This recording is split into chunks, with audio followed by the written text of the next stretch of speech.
«Спаси школу и получи жилье». В Черниговской области готовы предоставлять переселенцам дома. Желательно, чтобы в семьях были школьники. Так власть села Зметнев поощряет спасение местной школы от закрытия. Эксперимент начался зимой, а наша съемочная группа накануне нового учебного года узнала о результатах. Здравствуйте. Заходите. Обосновываемся. Не обосновались, а обосновываемся. Пускаем корни, приживаемся. Заходите. Александр Ващенков показывает свой новый дом. Сюда он приехал с женой и 7 детьми после 2 лет скитаний по стране. Они беженцы из Донецкой области. Спасал детей в первую очередь. В шортах, в тапках, в футболке, с пакетиком в руках детской одежды, на последней электричке. Когда Александр узнал, что есть село на Черниговщине, где дают дом и землю, то сразу приехал на разведку. Поразило то, как его встретили. Приехал сюда, сразу всех, кто что мог. Напротив сосед молока, ну и то есть картошки, какой-то кусок сала. Вот так раз и снесли. То есть я звоню жене в Херсон и говорю, я здесь лучше живу, чем ты там с детьми. Да, потому что там весна выдалась такая, что они сидели без куска хлеба.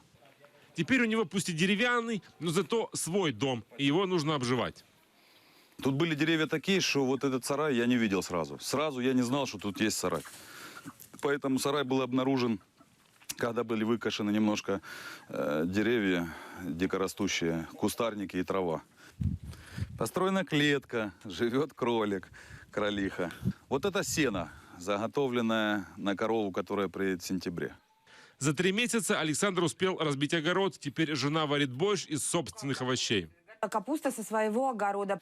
В селе Зметнев, куда приехал Александр, есть 9-летняя школа. Этой осенью она могла не открыться. Было меньше 25 детей. Тогда и родилась идея пригласить переселенцев с детьми. Всем желающим пообещали выделить жилье и землю. В селе пустуют 160 домов. Є такі, що жили там люди, рік, 2, 3, 5 померли. Є такі, що по 15 років пустують, є більше.